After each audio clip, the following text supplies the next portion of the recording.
ಸುಮಾರು 200ಕ್ಕೂ ಹೆಚ್ಚು ಟ್ರ್ಯಾಕ್ಟರ್ಗಳನ್ನು ಟ್ರ್ಯಾಕ್ಟರ್ ಸುಟ್ಟಾಕಿದ್ರು. ಸರ್ಕಾರ ಸತ್ತೋಗಿರೋದ್ರಿಂದ ಸುಟ್ಟಾಕಿದ್ದಾರೆ. ಬಂದೋಬಸ್ತ್ ಕೊಡಕ್ಕೆ ಯೋಗ್ಯತೆ ಇಲ್ಲದ ಸರ್ಕಾರ ಇದು, ಅದರಿಂದ ಸುಟ್ಟಾಕಿದ್ದಾರೆ. ಈ ವಿಚಾರವನ್ನ ಮೊದಲ ಆದ್ಯತೆಯಾಗಿ ನಮ್ಮ ಕುಮಾರಣ್ಣವರು ಮತ್ತು ನಮ್ಮ ರಾಜ್ಯದ ಅಧ್ಯಕ್ಷರು ವಿಜಯೇಂದ್ರ ಅವರು ಕೂಡ ಈ ವಿಚಾರವನ್ನ ಫಸ್ಟ್ ತಗೋಬೇಕು ಅಂತ ಹೇಳಿದ್ದಾರೆ. ಅದನ್ನ ನಮ್ಮ ಎರಡೂ ಸದನದಲ್ಲಿ ನಾವು ತಗೊಳ್ಳೋಂಥ ಕೆಲಸವನ್ನ ಮಾಡ್ತೀರಿ.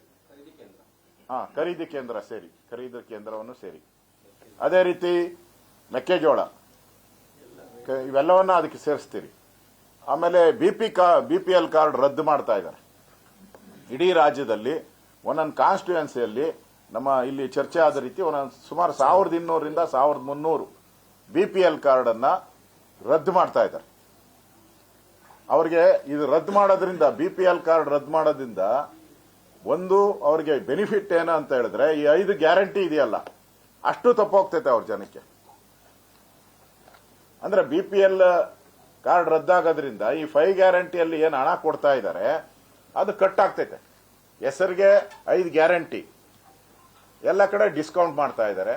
ಅದ್ರ ಜೊತೆಗೆ ಮತ್ತೆ ನಮ್ಮ ಕೃಷ್ಣಪ್ಪ ಅವರು ಹೇಳಿದ್ರು ಈ ಬಗರುಕುಂ ಸಾಗುವಳಿದು ಹಿಂದೆ ನಮ್ಮ ಸರ್ಕಾರ ಇದ್ದಾಗ ನಮ್ಮ ಕುಮಾರಣ್ಣವರು ನಮ್ಮ ಬಿಜೆಪಿ ಸರ್ಕಾರ ಇದ್ದಾಗ ಕೊಟ್ಟಂತ ಮಂಜೂರಾತಿಯ ಪತ್ರಗಳನ್ನ ಕೊಟ್ಟಿದ್ದೀರಿ.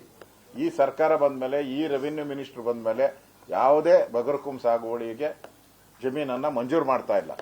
ಈ ವಿಚಾರ BPL ಮತ್ತು ಮಂಜೂರಾತಿ ವಿಚಾರದ ಬಗ್ಗೆ ಚರ್ಚೆ ತಗೊಂತಾ ಇದ್ದೀರಿ. ಬಹಳ ಇಂಪಾರ್ಟೆಂಟ್ ಆಗಿ ಕಾನೂನು ಮತ್ತು ಸುವ್ಯವಸ್ಥೆ. ಜೈಲುಗಳಲ್ಲಿ ಈಗ ಡಿಸ್ಟಿಲರಿಗಳು ಓಪನ್ ಆಗ್ತವೆ. ಜೈಲುಗಳಲ್ಲಿ ಡಿಸ್ಟಿಲರಿ ಆರ್ಟಿಕಲ್ಗಳು ಬರ್ತಾ ಇದೆ. ಜೈಲುಗಳಲ್ಲಿ ಮೊಬೈಲ್ ಫೋನ್ಗಳು, ಅದು ಟೆರರಿಸ್ಟ್ಗಳ ಕೈಲಿ ಮೊಬೈಲ್ ಫೋನ್ಗಳು, ದೇಶದ್ರೋಹಿಗಳ ಕೈಲಿ ಮೊಬೈಲ್ ಫೋನು. ಆದ್ರೆ ಏನು ಕ್ರಮ ಇಲ್ಲ. ಮಿನಿಸ್ಟ್ರು ಮೀಟಿಂಗ್ ಕರೀತಾರೆ, ಹೋಮ್ ಮಿನಿಸ್ಟ್ರು ಇದನ್ನ ಲೀಕ್ ಮಾಡಿದವರು ಯಾರು ಅಂತ ತನಿಖೆ ಮಾಡಕ್ಕೆ ಆದೇಶ ಮಾಡ್ತಾರೆ.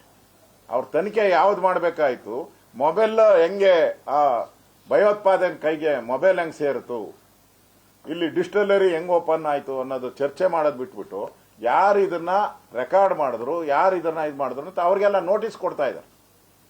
ಈಗ ದರ್ಶನ್ ಕೇಸ್ ಆಗಿದ್ಕೆ ಅಪರಾಧಿನೇ, ನಾವೇನು ಸಮರ್ಥನೆ ಮಾಡಕ್ ಹೋಗಲ್ಲ.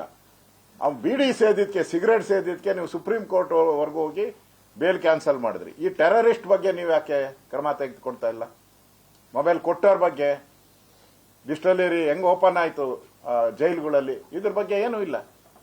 ನಿರ್ಭೀತ, ನಿಷ್ಪಕ್ಷಪಾತ, ವಿಶ್ವಾಸಾರ್ಹ ಸುದ್ದಿಗಳಿಗೆ ಮತ್ತೊಂದು ಹೆಸರಾಗಿರುವಂತ ನ್ಯೂಸ್ 18 ಕನ್ನಡ ಈಗ ಆಪ್ನಲ್ಲೂ ಲಭ್ಯವಿದೆ. ದಯವಿಟ್ಟು ಇಲ್ಲಿರುವಂತ QR ಕೋಡ್ ಸ್ಕ್ಯಾನ್ ಮಾಡಿಕೊಂಡು ಆಪ್ ಡೌನ್ಲೋಡ್ ಮಾಡೋದಕ್ಕೆ ಮರಿಬೇಡಿ. ನಿಮ್ಮ ಬೆಂಬಲ ಹೀಗೆ ಸದಾ ನಮ್ಮೊಂದಿಗಿರಲಿ. ಧನ್ಯವಾದ.